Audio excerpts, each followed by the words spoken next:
Mas nós precisamos ser até mais didáticos para as pessoas que estão assistindo. As pessoas, ministro, que conversam com a gente e com o senhor também, dizem o seguinte: metade do país não entende porque o presidente Lula foi preso e porque o Supremo deixou que ele fosse preso.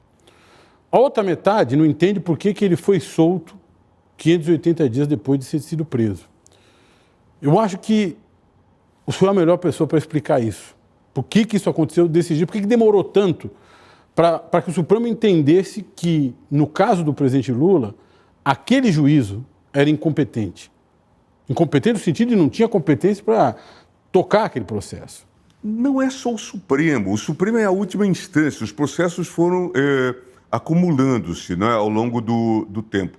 E, de fato, o relator, o ministro Fachin, a despeito de já haver decisão do Pleno, no sentido de que matérias que não tivessem conexão direta com a Petrobras não deveriam ser julgadas mais pelo juízo da 13ª Vara de Curitiba, e havia, portanto, habeas corpus, inclusive impetrados pelo Cristiano Zanin, o ministro Fachin não decidiu. Na verdade, o ministro Fachin só faz aquele movimento, em termos históricos, de maneira muito clara, quando intui, percebe que eu iria julgar, levar à vista da suspeição. Aí ele faz aquele despacho concedendo, anulando, portanto, os processos que estavam em Curitiba, e dizia também que ficava prejudicado o caso da suspeição. E isso numa segunda-feira. Na terça-feira, eu levo, então, o voto vista, passamos a madrugada terminando, e levo o voto vista e digo: nós temos que prosseguir no julgamento. Ele pode fazer o que quiser com os processos dele, inclusive encaminhar para o plenário. O nosso processo que começou aqui, até porque quando esse processo começou na turma, ainda na presença de Celso de Mello, eu propus que levássemos para o plenário a questão da suspeição do Moro. Sim. E a turma rejeitou. Então ele vai prosseguir aqui e nós vamos decidir aqui. E foi o que corretamente nós fizemos. Porque a partir daí ficou claro que era um juízo de suspeição. É claro que nós estávamos também num outro contexto que a gente tem que relembrar aqui, não é? E que reforçou imensamente a concepção negativa sobre tudo aquilo que se passou em Curitiba. E quanto mais se descobre, quanto mais fatos são revelados, a gente vê que essa praxis se tornou algo extensivo. Veja o que aconteceu agora na 7ª Vara lá do Rio de Janeiro, do juiz Bretas. Então, a revelação pela Vaza Jato do que era o submundo, porque é essa expressão que nós temos que usar, é o submundo da Vara de Curitiba. E é curioso isso. De fato, houve muitas respostas, o judiciário passou a anular, mas ninguém está discutindo hoje ainda, e aí acho que faltam das associações, da OAB, a própria Justiça Federal teria que estar fazendo um meia-culpa. O que nós fizemos de errado para contratar um juiz como o Moro? Que prova errada a gente faz para permitir que o sujeito escreva conge? E que tem uma concepção fascista do processo penal, que os próprios procuradores chamavam o Código do Russo. Isso. Que podia ser o Código soviético. O apelido do Moro. Agora, nós temos que discutir seriamente isso. O Congresso aprovou o juiz de garantias. Temos que implementar, porque há algo de muito errado para a gente não reeditar isso. Juiz mal escolhido, mal formado, porque não há nenhuma dúvida sobre isso, não sabia processo, não tinha noção mínima. E, de fato, eu acho que nós deveríamos estar discutindo. Eu acho que o Conselho da Justiça Federal, por exemplo, que é o órgão correcional, teria que estar hoje refazendo isso. Que concurso eu faço que seleciono esses tipos? Veja, eu fui aluno, estudioso, deve supor, e tal, que carregava livros. Magrinho carregava livros, tem fotos minhas aí. A imprensa possa mostrar o juiz Bretas na academia, mostrando músculos. Isso. Há algo de errado nisso. Quer dizer, nós estamos selecionando gente para mostrar músculo? Ou isso é um trabalho intelectual? Quer dizer, há algo de muito errado para ter produzido. Felizmente, nós conseguimos conter, mas é preciso entrar nas causas e não deixar mais que isso se repita. Quando nós nos contrapusemos a isso, eu digo nós três nos contrapusemos a isso, nós fomos todos os três chamados de defensores de corruptos. Nós estamos só defendendo a democracia brasileira, o devido processo legal, o direito das pessoas se defenderem perante o juiz, perante os tribunais. E foi um período muito duro, que ainda pode se repetir, ministro, porque as leis que permitiram isso estão aí, as duas leis de 2013. A lei de organização criminosa, que contempla a delação premiada, que é acoplada à prisão cautelar vira uma tortura, e a lei de anticorrupção, que levou à terra as grandes empresas. São leis que foram feitas por procuradores e juízes desse grupo. E que o governo do PT à época, o governo da Dilma, inclusive com o ministro Cardoso, à frente do Ministério da Justiça, chancelaram, entendendo que aquilo era relevante para o combate à corrupção. E era o ano de 2013, né? Isso. A Dilma sancionou isso em agosto de 2013, quando nós tivemos o ano do Vale Tudo, né? Isso. As pessoas eram Black Blocs, as pessoas eram contra qualquer coisa. Então vamos demonstrar que nós combatemos a corrupção. É isso. E aí veio a 12.846, leniência 12.850, que tem a da delação das organizações criminosas, e o caos se instalou. O caos se instalou. E, na verdade, se imaginava o debate no Congresso. Não, isso é para o crime organizado em geral. Se voltou contra a política, e aí um dado interessante.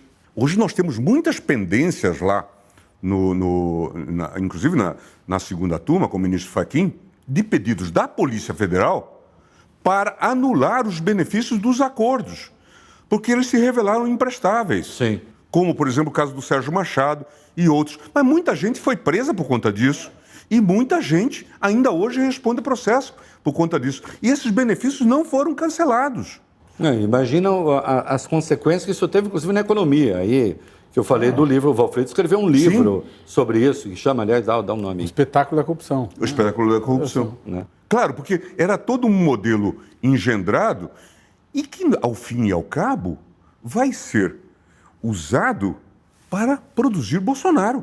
Claro. Tanto é que não tem nenhuma dúvida. Esses dias saiu uma declaração que eu achei muito engraçada do Deltan Dallagnol dizendo sobre essa questão das joias. Veja, eu não vou fazer nenhum juízo sobre isso. E ele dizendo assim, por enquanto eu tenho muitas dúvidas, estou estudando porque é um tema muito complexo. Partindo dele é até algo positivo, né? Porque ele tinha juízo sobre tudo. Né? Lembra do famoso organograma, né? Do PowerPoint e coisa. Não, nós temos que agora é aquela linha, né? Que está nas músicas, né? Do cancioneiro popular. Primeiro é preciso julgar para depois condenar, não é? Quer dizer, eles não sabiam disso, julgavam antes. Não, e agora ele está usando o Twitter, né? Até comentei isso, falei, bom, ele está usando o Twitter para dizer, calma, gente, vamos analisar. Porque antes ele usava o Twitter, coisas que estavam no Supremo, ele usava o Twitter para mobilizar a opinião pública contra o Supremo, dizendo que qualquer decisão diferente da opinião dele seria, na verdade, condescender com a corrupção. É isso. Ele fez isso. Não, e fazia campanha. Sérgio Moro fazia isso. Fazia campanha contra os ministros da segunda turma, e com auxílio da imprensa, que julgavam, segundo os parâmetros dele, contra os interesses da Lava Jato. Ou aquele episódio que aparece do tal professor Cavalhosa, que estava sendo assessorado pela Monique Schecker, uma procuradora, para fazer o pedido de impeachment meu. Isso. Ou pedidos que eles faziam para que nós fôssemos investigados pela Receita Federal, subliminarmente. Né? E isso era utilizado. Quer dizer, de fato... Aliás, chegaram a escarafunchar a sua vida na Receita, né? Sim. Sua, da sua mulher. Agora isso aparece, nessa investigação relativa ao Bretas, aparece lá uma carta, uma coisa do tipo, o sujeito dizendo, olha, eu sei o que o senhor fez contra o Gilmar e eu posso denunciar. A investigação que abriram contra mim, contra o IDP, foi feita no Espírito Santo, por um auditor de nome Luciano Castro, que era supervisionado por Marco Aurélio da Silva Canal, que era também auditor fiscal e chefe do compliance da Lava Jato no Rio. Depois, Este sujeito, Marco Aurélio da Silva Canal, se descobre que ele estava fazendo extorsão contra os investigados da Lava Jato no Rio de Janeiro. Estado paralelo, Estado policial e Estado criminoso, tudo junto. E no Brasil a gente também descobre uma outra questão, que mostra-se nessa participação do Moro, na contratação dessa empresa americana, que depois vai contratá-lo. Álvares e Marçal. Álvares e Marçal. A gente descobre o quê? Que os combatentes de corrupção gostam muito de dinheiro. É uma coisa curiosa. O próprio acordo da Fundação Dallagnol, 2,5 bi, que daria um pedaço para os clientes do Dr. Carvalhosa, os minoritários da Petrobras. Veja, é todo um quadro preocupante. E tudo isso precisa ser refeito, Por isso que é importante cobrar do Supremo decidir a questão do juiz de garantias. Porque esse sistema tem que ser É importante explicar para as pessoas o que é isso. Né? Tem um juiz que julga e tem um juiz que instrui o processo, ou seja, coleta as provas para formar uma opinião sobre o caso. O juiz que coleta as provas, ele se emporcalha da prova, ele defere quebra de sigilo bancário, quebra de sigilo fiscal, não é isso, ministro? E aí ele forma uma opinião. Ele já faz escolhas. Escolhas. E aí não é justo que ele julgue a causa, porque ele perdeu a imparcialidade. É isso, né? É isso. Fundamentalmente é fazer essa separação e não ter esse envolvimento, inclusive de cooperação que nós vimos, né? Que é o caso mais escandaloso que se conhece. A Vaza Jato revelou. Eu fiz parte do consórcio, inclusive, da Vaza Jato. O Reinaldo esteve naquele grupo que podia divulgar os conteúdos. E tudo que sai daquilo enoja, é nojento.